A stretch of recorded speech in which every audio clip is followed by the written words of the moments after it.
Hello, everyone, and thank you so much for joining me for Daily Spark with Dr. Angela. You guys know who I am. I'm Dr. Angela Butts-Chester, and you know what I like to do on my show? I want to enlighten, inspire, and empower you to become your best self.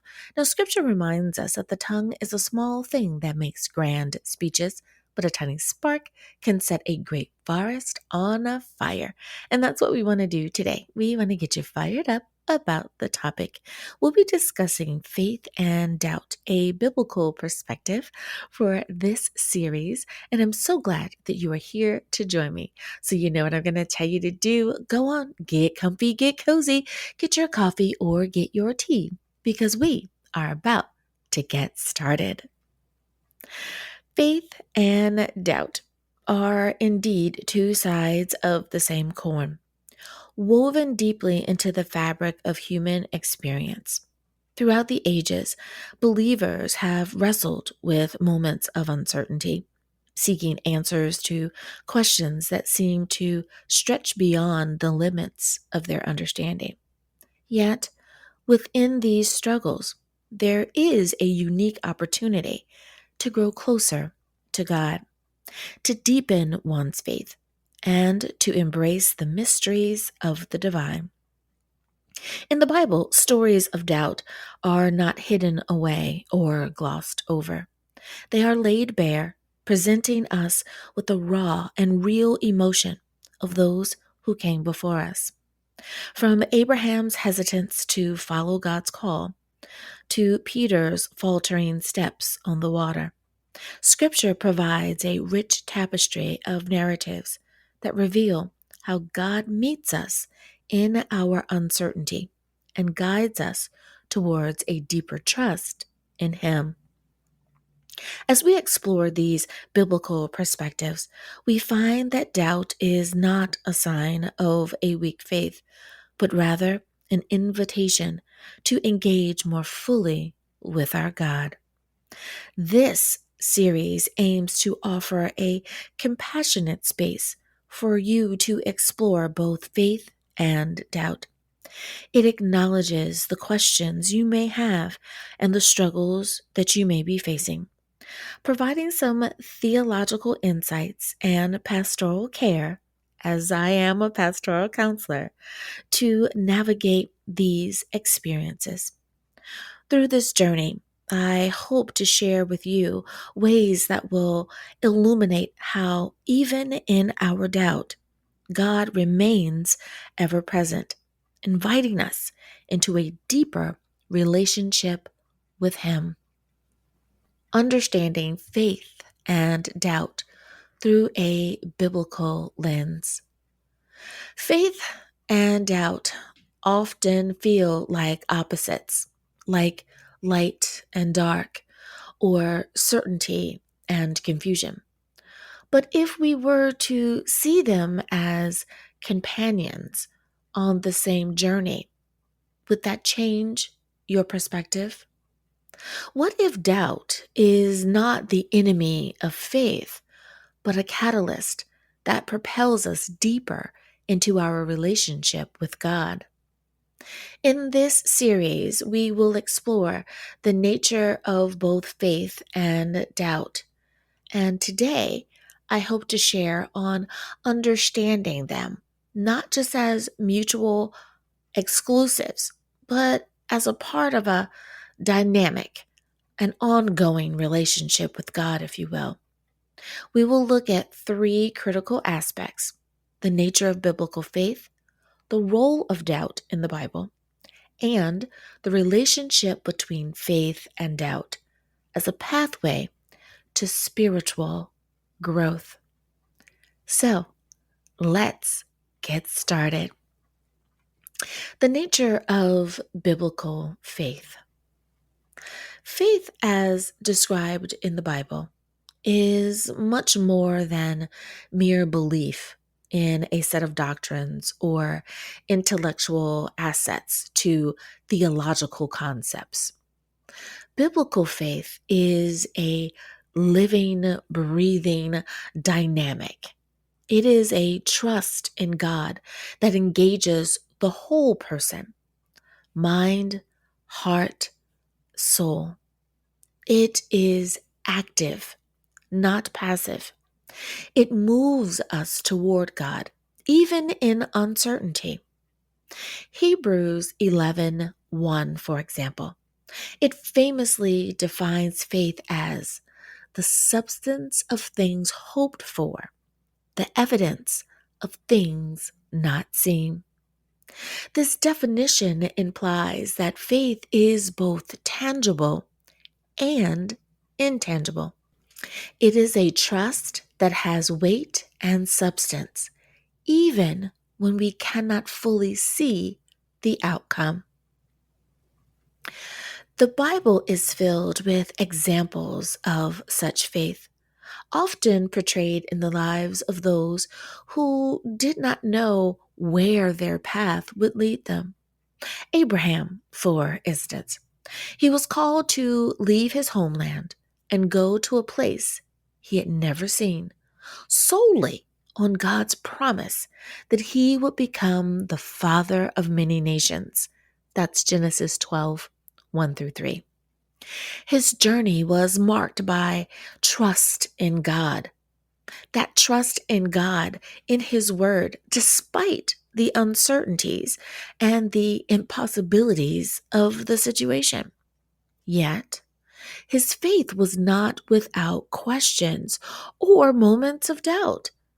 He struggled to believe God's promise when faced with his and Sarah's old age. Still, he took the steps forward, embodying a faith that dared to trust. He dared to trust in God. He dared to trust in the unknown because of God. Biblical faith is also relational. It is a faith that depends on God's character and not merely on human understanding. Can you imagine if it just depended on us? Laughable, right? I know. It involves surrender, a willingness to let go of our need to control and our need to believe that we are the thing, the catalyst that actually makes the world spin. But it also involves a willingness to let go of our need for certainty and an openness to the mysteries of God's ways. When we are certain of something, we may walk headstrong into a situation and be wrong. But when we give up that certainty that we have and instead depend on God and His certainty, we are assured that we will not walk into something and hit the wall. The Psalms are full of expressions of this kind of faith, where the psalmist cries out to God in pain, confusion, and sometimes doubt, yet ultimately reaffirms his trust in his goodness and faith. That's God's goodness and God's faithfulness. Faith, this is an active choice, a decision to trust even when we do not fully understand. It is not the absence of doubt, but the courage to move forward in spite of it, believing that God is who He says He is and that He will fulfill His promises. Isn't it wonderful to know that even in our doubt, that God doesn't leave us, that God doesn't forsake us, but He moves right there with us, gives us the wiggle room that we need to be able to come around, to turn our doubt into faith, and to deepen our relationships with Him. The role of doubt in the Bible. So, doubt is often seen as a weakness or a lack of faith. But the Bible presents a different perspective. Many of the great heroes of the faith experience moments of doubt, and these moments were not condemned. Rather, they were used by God as opportunities for deeper revelation and growth. I want for you to think for a moment about Moses, who doubted his ability to lead the Israelites out of Egypt. When God called him from the burning bush, Moses' immediate reaction was to question, "Who am I that I should go to Pharaoh and bring the Israelites out of Egypt?" Exodus 3:11. Moses doubted his worthiness. Moses doubted his ability and even God's plan. But God did not rebuke him for his doubts.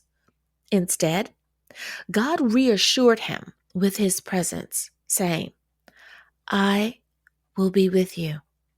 Exodus 3:12. Moses' doubts became the backdrop for a profound encounter with God, where his faith was strengthened and his calling clarified. Isn't it wonderful to know that if you have a question, if you doubt your own ability, if you need more information, God is willing to give you that clarity. It doesn't mean that you aren't perfect for the job, because let's face it, after all, God Himself has called you to do this particular task. So, in your human state of mind, you think that you are not worthy. But in God's divine wisdom, He knows that He will make you ready. He will present you in a way that you will have a victorious outcome. Similarly, consider Thomas, often called Doubting Thomas. After Jesus' resurrection, Thomas famously declared that he would not believe unless he could first see and touch Jesus' wounds. That's John 20:25. Rather than rejecting Thomas for his doubt, as many humans would do, Jesus appeared to him and invited him to touch his wounds, saying, "Stop doubting and believe." That's John 20:27. Jesus met Thomas in his doubt, offering him exactly what he needed to strengthen his faith. Thomas went on to proclaim, "My Lord and my God." John 20:28. A declaration of faith born out of his honest questioning. I love that Jesus knows exactly where we are on our walk and understands that just because you have a question, it doesn't mean that you are questioning His authority. So many times we get that here in our day-to-day world. People feel some kind of way because someone has asked them a question. Their ego gets in the way. They feel as though the power dynamic has been turned on its ear because someone that they don't feel is worthy has asked them a question. I have seen it many, many times where people have come to me as an adult because as a teenager, they had a question of an adult. And that adult was so upset because they questioned their authority. Did they really? No, they simply needed clarification. They weren't trying to challenge them to some type of verbal duel. They were simply asking for clarification. I love that God is able to see that a question does not mean that we don't believe. It simply means that we need more information. Doubt in the biblical narrative is not an obstacle to be avoided, but a part of the journey toward deeper faith. It is an invitation to bring our questions. It's an invitation to bring our fears. It's an invitation to bring our uncertainties before God, trusting that He is big enough to handle them. Rather than seeing doubt as a threat to faith, we can see it as a tool that allows God to refine us, to clarify for us, and to strengthen our beliefs. So many times in that clarification, in that understanding, we come out brighter, stronger, more willing to go forward with more fire in our belly, ready to do the work. I love how God is able to look past our doubt, give us the clarity, the reassurance to strengthen our feeling, our understanding, and help us move forward. It's time for us to take a very short break, but don't you go anywhere. We'll be back right after this. You're listening to Daily Spark with Dr. Angela, lighting the way to your best life every day.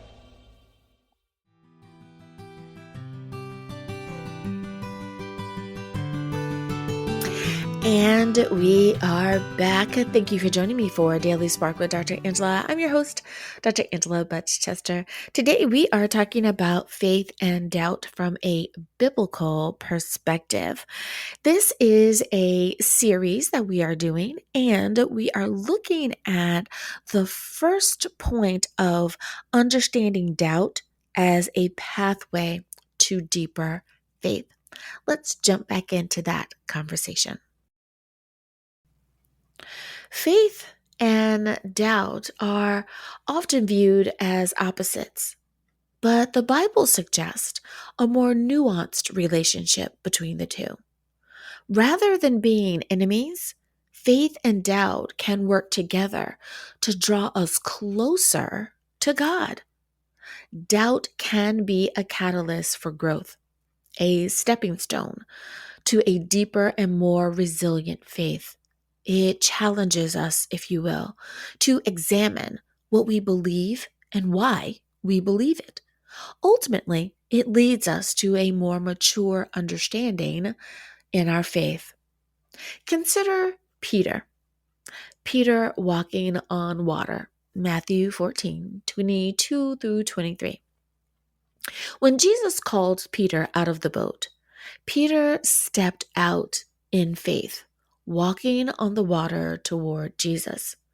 But when he saw the wind and the waves, he began to doubt and started to sink.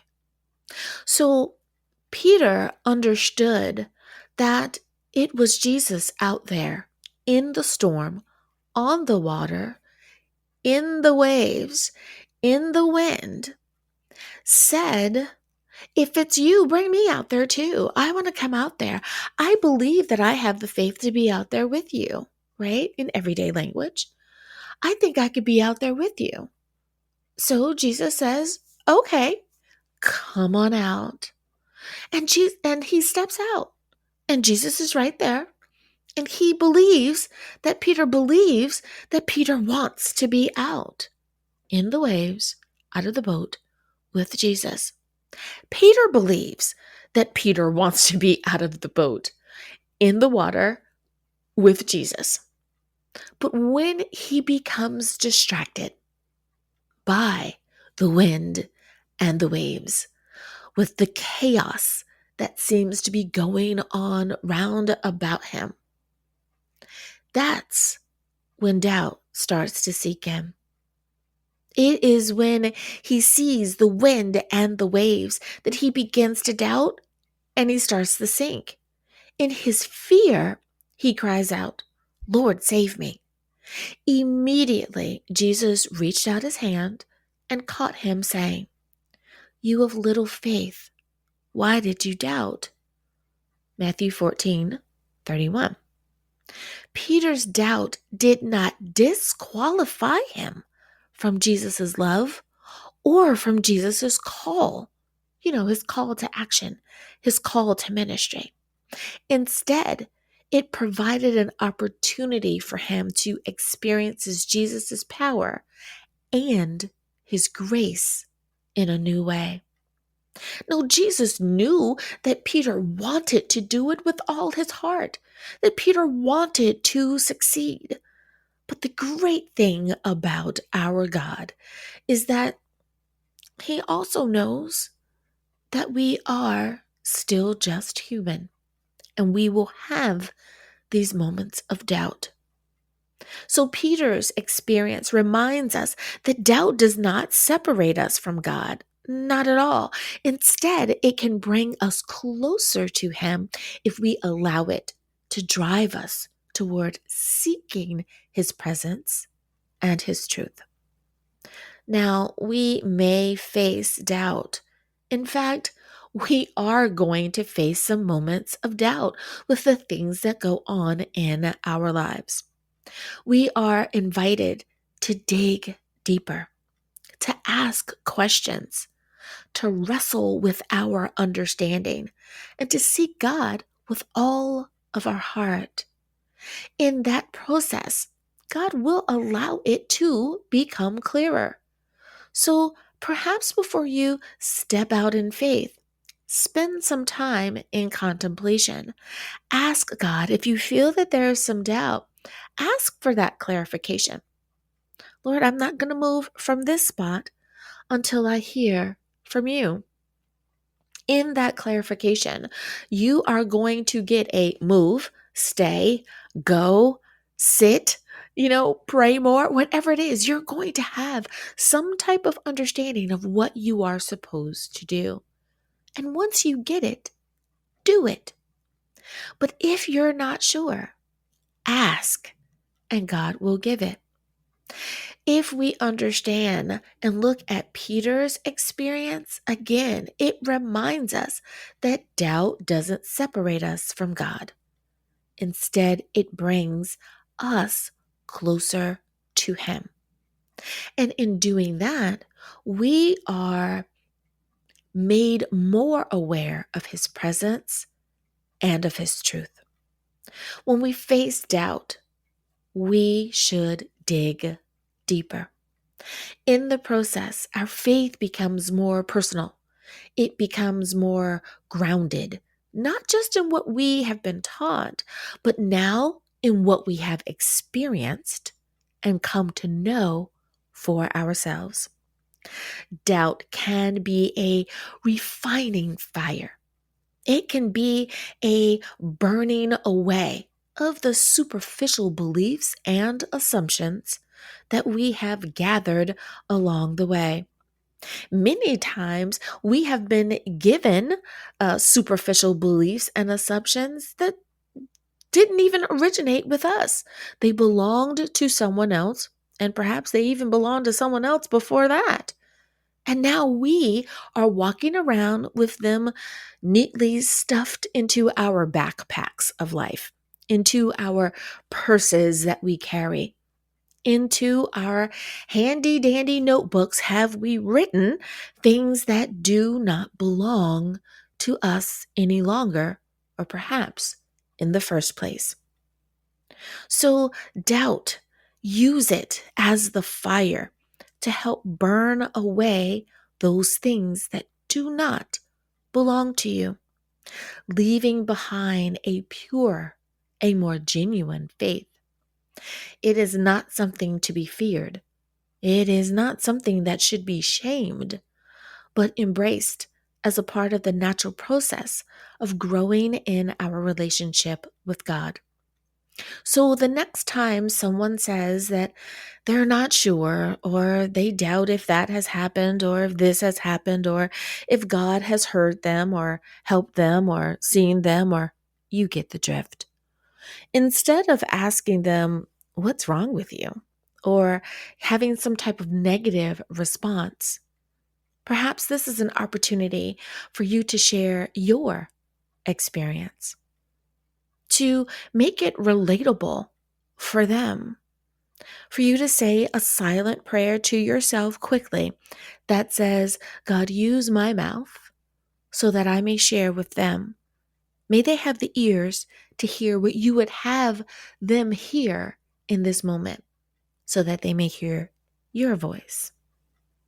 And then you share your story. And boy, do we probably have at least an hour or two of stories we could share. When we sit down and think about it, we are walking billboards for the awesomeness of our God. We have lived all these many years, not because we are just awesome and amazing people, but because we have an awesome and amazing God. So, just as a muscle grows stronger through resistance, our faith grows stronger when tested by doubt. Understanding faith and doubt through a biblical lens helps us to see that they are not opposing forces, but instead an integral part of the spiritual journey. Biblical faith is active and relational. It is grounded in trust and surrender to God. Doubt is not a weakness, but a part of the faith experience, used by God to draw us closer to Him.